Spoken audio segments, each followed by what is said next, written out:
Shalom, shalom. This is the brother Shamak with the Great Millstone Cleveland branch.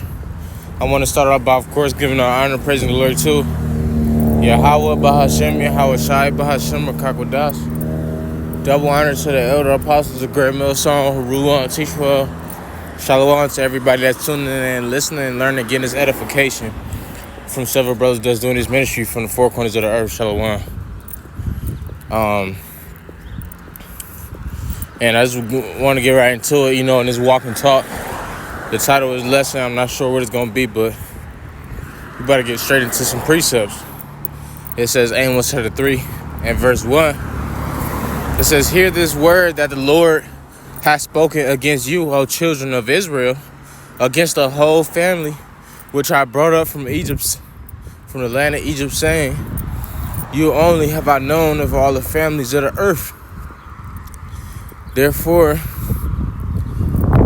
I will punish you for your iniquities," right? So the Lord only know this one specific nation. Matter of fact, let's get the book of what is it? Second Ezra, chapter 3, and we're gonna go down to verse. Let's go to verse 33. This book is 2nd Ezra chapter 3, verse 33. It's like I feel all the traffic noise. Like I said, I'm doing the walk and talk, so Lord's willing, I don't speak loud enough for brothers to hear me. But it says, "And yet their reward appeareth not." Let me jump down to verse 34, get straight to the point. "Weigh thou therefore our wickedness now in the balance. And there's also that dwell in the world," right? Our wickedness, the nation of Israel, but also the wickedness of the heathen. You gotta weigh, you're asking the Lord to weigh it. "And there's also that dwell in the world, and so shall thy name nowhere be found but in Israel." Right, so the name of the Lord, you weigh both our wickedness in the balances, and you're gonna figure out that the nation of Israel is there when it comes to serving the Lord. But even this has has its differences, because you got men in the midst of the nation of Israel, such as the elect, who doing the best that they can to fear the Lord. But then you got men in the midst of Israel that's talking about of Israel, but they ain't got nothing to do with the fear of Yahweh Bashmi Shah. So I just want to be specific with that. But like the precept said, if you weigh both of our wickednesses in the balance, the heathen not even gonna be found. You know what I'm saying? You got Moab. You know what I'm saying? They love to eat. You know what I'm saying? All type of abominable foods, abominable sea creatures. You know what I'm saying? Oysters, octopus, crab, shrimp. You know what I'm saying? That's big over there in China land. You know what I'm saying? It's the same thing over here. When you come to the Americas, one second.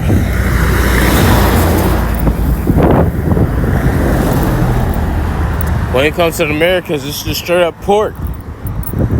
All these people straight up pigs. You know what I'm saying? So it ain't no different. But the difference is that we the ones that was given the law. We supposed to be keeping the law. You know what I'm saying? But under these heathen, we've been basically Hellenized and deceived into not thinking that the Lord's heritage is our heritage.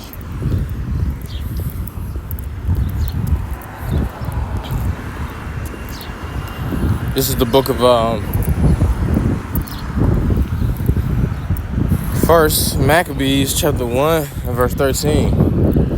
It says, "Then certain of the people," let me start at verse 10.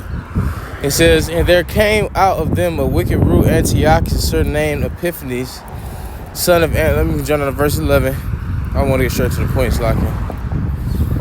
Yeah, I just keep reading verse 10. It says, son of Antiochus the king, who had been in hostage at Rome, and he reigned in the 137th year of the kingdom of the Greeks.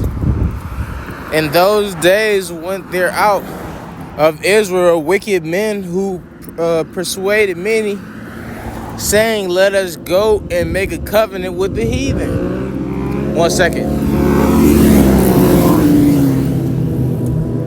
Right, so saying, let us go and make a covenant with the heathen that are round about us, for since we departed from them, we have had much sorrow. So we had our own people going and saying, you know, pretty much like, let us go and basically like make covenants with the heathen. They started. Matter of fact, I'm gonna read down even more. I'm gonna jump down to verse 15. It says, and made themselves uncircumcised, and forsook the holy covenant, and joined themselves to heathen, and were sold to do mischief. Right. So this is what our people was doing around the time of the Grecians. You know, they was basically getting involved with the customs of the heathen. You know what I'm saying? And putting away the fear of the Lord.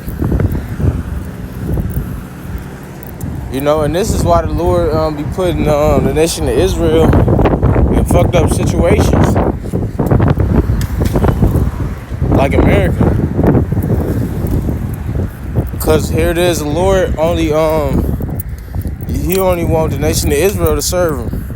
You know what I'm saying? He wants the nation of Israel to be his dwelling place. You know? And the nation of Israel, most of the nation of Israel always, you know, choose the other way around. You know? And this, you know, this is why the Lord always constantly bringing judgment upon Jake. Because he wants Jake to get right.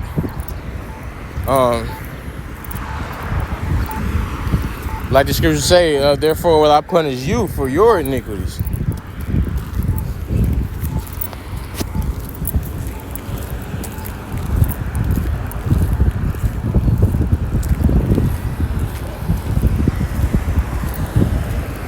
This is the book of Ezekiel chapter 39 and verse 23. It says, Ezekiel 39 and 23. And the heathen shall know that the house of Israel went into captivity for their iniquity, because they trespassed against me. Therefore hid I my face from them, and gave them into the hand of their enemies. So fell all they by the sword. So it's going to come upon a time where the Lord is pretty much going to make the heathen to know, like, this is why the Lord put the apple of his eye in captivity, the nation of Israel into captivity, because of their disobedience. Right? But the scriptures say, thou shalt not go into captivity anymore. So this is the last go around. It's going to come a halt to our disobedience and wickedness before the eyes of the Lord pretty soon. But Lord's willing, this was edifying. Through Yahweh Bashim Shah for giving me the spirit to do this lesson. Till next time I say Shalom, Kwame Sharala.